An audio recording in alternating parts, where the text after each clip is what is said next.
हे friends, welcome. कैसे हैं आप सब? आशा है आप सभी स्वस्थ होंगे।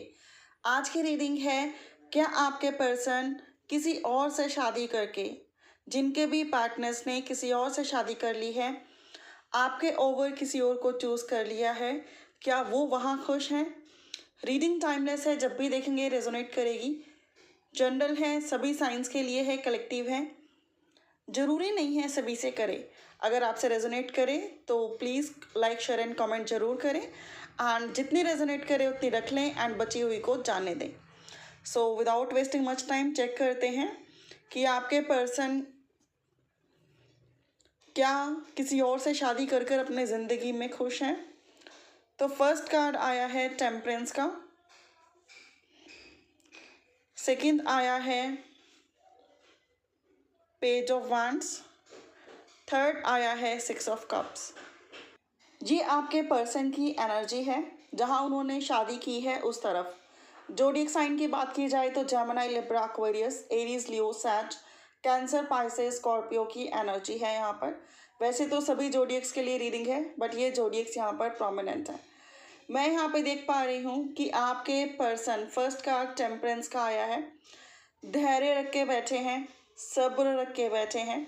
दैट मीन्स वैसी वाइब्रेशंस नहीं आ रही हैं कि किसी की कहीं शादी हो जाती है तो बहुत हैप्पीनेस होती है, बहुत एक्साइटमेंट होती है, ऐसा लगता है कि ये करेंगे वो करेंगे, बहुत सारे ड्रीम्स होते हैं, फैंटेसीज होती हैं। लेकिन यहाँ पर ऐसा कुछ नहीं दिखाई देता। दिखाई देता है तो धैर्य, पेशेंस, सब्र।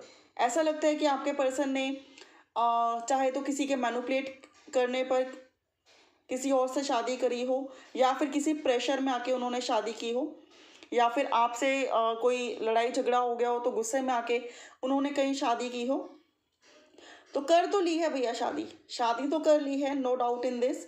लेकिन टेम्परेंस का कार्ड ये बताता है कि वो हैप्पीनेस नहीं है, चीज़ों को बैलेंस करने की कोशिश कर रहे हैं। जिनके साथ शादी हुई है उसके साथ अच्छी कंपैटिबिलिटी बनाने की कोशिश कर रहे हैं, मन से उसको एक्सेप्ट करने की कोशिश कर रहे हैं, रिश्ते को हील करने की कोशिश कर रहे हैं, बेहतर बनाने की कोशिश कर रहे हैं। एक तो होता है कि कहीं कोई शादी होती है तो एकदम मन करता है कि ये करना है वो करना है एंड ऑल, लेकिन यहाँ पर क्या है कि मन नहीं है, लेकिन सिर्फ कोशिश है, सो दैट उनके हस्बैंड या फिर उनकी वाइफ जिनके साथ भी उन्होंने शादी की है वो ये ना कह दे कि तुम्हारा इंटरेस्ट नहीं है या फिर तुम्हारा ध्यान कहीं और है।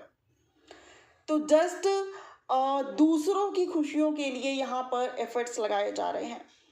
Page of wands is implying कि पूरा इनका फोकस इनके हस्बैंड पे है, इनकी वाइफ पे है, ऐसा उनको दिखाया जा रहा है, ये जताने की कोशिश की जा रही है। जब प्यार ज़्यादा जताया जाए तो समटाइम वो प्यार नहीं होता, दिखावा होता है। ऐसा नहीं है कि इनको वो पर्सन पसंद ही नहीं है जिनके साथ इन्होंने शादी की है। ये खुश हैं उस पर्सन से एंड इनको लगता है कि ठीक है सब कुछ, लेकिन अब ये कोशिश कर रहे हैं अपनी गृहस्थी में सेटल होने की, गृहस्थी को ठीक तरीके से आगे लेकर जाने की, अपने पार्टनर को हैप्पी रखने की, एंड एफर्ट्स लगा रहे हैं इस रिश्ते को बैलेंस में लेकर आने के लिए। Six of cups is implying, हो सकता है आपके पर्सन उन्हें गिफ्ट्स देकर उन्हें घुमा फिरा कर खुश करने की कोशिश करते हों, प्यार को जताने की कोशिश करते हों, ये दिखाने की कोशिश करते हों कि वो उनसे बहुत प्यार करते हैं। तो ऐसी वाइब्रेशंस यहाँ पर आ रहे हैं। तीनों कार्ड्स का कॉम्बिनेशन ये बताता है कि ऐसा नहीं है कि इनके हस्बैंड बहुत टॉक्सिक हैं या फिर इनकी वाइफ बहुत टॉक्सिक है, नॉट लाइक दिस।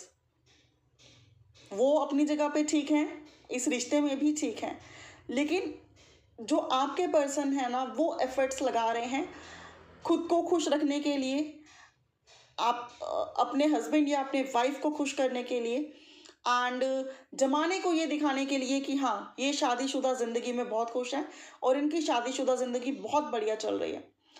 तो समझ तो ये भी रही हैं कि इनके हस्बैंड या फिर इनकी वाइफ की कोई गलती नहीं है, तो इसलिए ये उसको खुश करने की कोशिश कर रहे हैं, इस रिश्ते में बेस्ट से बेस्ट परफॉर्म करने की कोशिश कर रहे हैं, उनके साथ डिनर कर रहे हैं, उनके साथ रोमांटिक बातें कर रहे हैं, उनके साथ इस रिश्ते में एफर्ट्स लगा रहे हैं। वो एफर्ट जो आप डिज़र्व करते थे, अब ये एफर्ट्स कहीं और लगाए जा रहे हैं, इसलिए कि शादी तो कर ली है, अब बंधन है, निभाना है।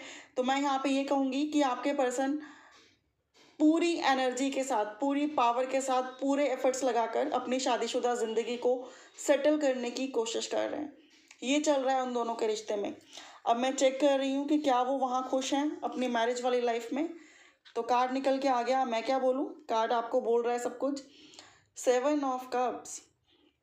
वो खुश नहीं हैं, उन्हें रह रहकर आपकी याद आती है, आपके लिए बेचैन हो जाते हैं, आपको मिस करते हैं। इस कनेक्शन में काफ़ी डिप्रेस फील करते हैं, मायूस फील करते हैं, और समटाइम इन्हें लगता है कि इनसे बहुत बड़ी गलती हो गई, या फिर चाहे प्रेशर में आकर, चाहे किसी भी वजह से आकर इन्होंने किसी और से शादी कर ली, और इनको समझ में आता है कि राइट चॉइस इनके लिए वो नहीं थी, आप थे। और कार्ड चेक करते हैं क्या बताते हैं। The wheel of Fortune. इन्हें लगता है कि इनकी डेस्टिनी आप थे, लेकिन इन्होंने चूज़ किसी और को कर लिया। साथ ही में ये जहाँ पर मैरिड भी हैं, वहाँ पर भी सिचुएशन को बेटर करने के लिए निरंतर प्रयास करते रहते हैं कि अब शादी हो गई है, रिश्ता निभाना है, तो चीज़ों को बेटर, चाहे ये चाहें चाहे ये ना चाहें, करना ही होगा। ये चाहते हैं कि अब उनकी मैरिज वाली लाइफ में, मैरिड लाइफ में कोई भी इंटरफेयर ना करे, कोई भी डिस्टर्बेंस ना आए, एंड वो बहुत ही स्मूथली फ्यूचर में आगे बढ़ती रहे।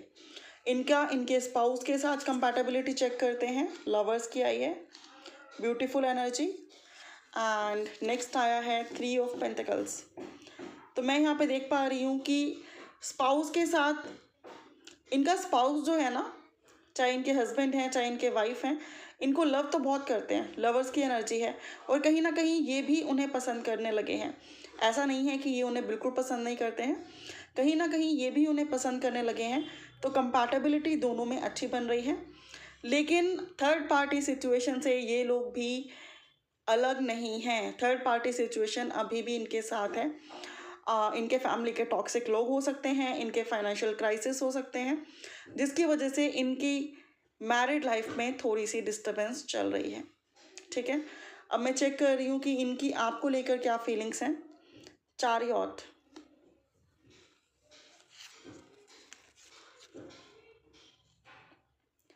King of pentacles. आपको लेकर भी ये पॉजिटिव ही सोच रहे हैं। ऐसा नहीं है कि इनकी शादी किसी और से हो गई है तो आपको लेकर नेगेटिव सोच रहे हैं, नॉट लाइक दिस। आपको लेकर भी ये पॉजिटिव ही सोच रहे हैं। इनका मन होता है समटाइम कि दोबारा से एक बार कांटेक्ट करूं, एंड एज ए फ्रेंड इसको एक्सेप्ट करूं, एंड देन ये स्टेप लेते लेते रुक जाते हैं, क्योंकि इन्हें लगता है कि ऐसा ना हो कि इनकी मैरिड लाइफ पे कोई इफेक्ट आ जाए, जिसकी वजह से थिंग्स पूरी तरह से बिगड़ जाएं। टॉरस, वर्गो, कैप्रिकॉर्न, जेमिनी एनर्जी यहाँ पर काफ़ी प्रोमिनेंट है। तो आपको लेकर आपको मिस करते हैं, आपको याद करते हैं। आपकी इनकी लाइफ में बहुत इम्पोर्टेंस रही है, और अभी भी इनका मानना ये है कि आप बहुत ही अच्छे इंसान हो, बहुत ही नेक दिल हो। तो आपको लेकर कोई भी नेगेटिव थॉट इनके माइंड में नहीं है। एंड कई लोगों को तो मैं देख पा रही हूँ, हो सकता है कि आप मैरिड हों एंड ये पर्सन सिंगल हो, एंड आप लोगों का रिलेशनशिप हुआ हो, एंड इस पर्सन की शादी कहीं और हो गई हो, क्योंकि ये सिंगल हैं। इन्होंने एक्सेप्ट भी कर लिया है उसको, थिंग्स को बेटर करने की कोशिश भी कर रहे हैं, उनके साथ इमोशनल होने की भी कोशिश कर रहे हैं, लेकिन साथ ही के साथ ये आपको भी नहीं भूले हैं। इनका मानना है कि आपने इन्हें बहुत कुछ सिखाया है, और इनका ये भी मानना है कि आप इनसे बहुत प्यार करते हो। तो आपको लेकर कोई भी नेगेटिव वाइब्रेशन इनके अंदर नहीं है। ये आपसे कांटेक्ट करना चाहते हैं, और दोबारा कांटेक्ट करने के बारे में सोचते हैं, फिर ये सोचकर बैठ जाते हैं कि ऐसा ना हो कि इनकी मैरिड लाइफ डिस्टर्ब हो जाए। नोट लाइक कि आप इनके मैरिड लाइफ डिस्टर्ब करोगे, बट स्टिल अगर इनकी वाइफ को पता लग जाता है या इनके हस्बैंड को पता लग जाता है, तो हो सकता है कि वो थिंग्स को दूसरे तरीके से ले जाएं और डिस्टर्बेंस आ जाए। ये वाइब्रेशंस आ रही हैं। अब हम चेक करते हैं कि ये आपको क्या कहना चाहते हैं। ये आपको ये कहना चाहते हैं, नाइट ऑफ पेंटिकल्स, कि ये आपकी तरफ आना चाहते हैं, आपको मिलना चाहते हैं, आपसे बात करना चाहते हैं, लेकिन ये अपनी रिस्पॉन्सिबिलिटीज़ में अभी उलझे हुए हैं, अभी स्टक हैं। चाहकर भी ये आगे नहीं बढ़ सकते, क्योंकि इनकी रिस्पॉन्सिबिलिटीज़, इनके पर्सन, इनकी फैमिली, इनकी मैरिड लाइफ इन्हें रोकती है। तो ऐसा नहीं है कि इन्होंने आपको अपने मन से निकाल दिया है या फिर ये आपको भूल गए हैं। आप इनकी अच्छी यादों में हमेशा शामिल हैं और हमेशा शामिल रहेंगे, और ये कहना चाहते हैं कि डेफिनेटली आपकी तरफ बढ़ना चाहते हैं, आपसे दोबारा मिलना चाहते हैं, आपसे बात करना चाहते हैं, लेकिन कहीं ना कहीं इनकी मैरिड लाइफ, इनकी रिस्पॉन्सिबिलिटीज़ इनको रोक रही हैं। अब हम चेक करते हैं कि आपको क्या करना चाहिए। जजमेंट, आपको डिवाइन को सरेंडर कर देना चाहिए, इनकी तरफ प्रैक्टिकल अप्रोच नहीं करनी चाहिए। देन जैसा डिवाइन को ठीक लगे, डिवाइन आपको देगी। स्ट्रेंथ, आपको इस चीज़ में बिलीव रखना चाहिए कि आपका रिश्ता जितने भी टाइम तक चला, आपका कनेक्शन बहुत ब्यूटीफुल था, और इन पर्सन ने आपके काफ़ी दुखों को बांटा है, आपको काफ़ी हील किया है। उस हीलिंग एनर्जी से अपनी लाइफ में आगे बढ़ो। ये पर्सन आपकी लाइफ में इसलिए नहीं आए थे कि अगर ये गए हैं तो आप एकदम से नेगेटिव हो जाओ, इसलिए आए थे कि जो पॉजिटिव वाइब्रेशंस, जो हिम्मत इन्होंने आपको दी है, उस हिम्मत से आप अपनी लाइफ में आगे बढ़ो और तरक्की करो। राइट? तो अपनी हिम्मत कभी मत खोना, हमेशा हिम्मत से रहना, पॉजिटिव रहना। और लास्ट में हम चेक करते हैं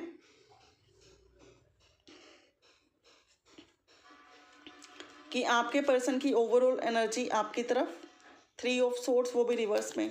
दैट मीन्स इतना ज़्यादा हार्ट ब्रोकन है कि ना सहा जाता है और ना ही किसी से कहा जाता है। और आपके पर्सन की एनर्जी इनकी स्पाउस के लिए क्वीन ऑफ पेंटिकल्स, उनको वो सब देने की कोशिश कर रहे हैं जो आपको नहीं दे पाए, उनको हैप्पी करने की कोशिश कर रहे हैं। उनको लगता है कि यार एक का दिल तो तोड़ चुका हूँ या फिर तोड़ चुकी हूँ, कम से कम दूसरों की ही एक्सपेक्टेशन पे खरा उतर जाऊँ या फिर खरी उतर जाऊँ। तो ये थी गाइज आप लोगों के लिए reading. Thank you so much for watching. अगर पसंद आई हो एंड रेजोनेट की हो तो प्लीज़ कमेंट बॉक्स में बताना। ज़्यादा क्लैरिटी के लिए आप लोग पर्सनल रीडिंग्स बुक कर सकते हो, जिसकी डिटेल डिस्क्रिप्शन बॉक्स में गिवन है। Bye for now, have a good day, take care.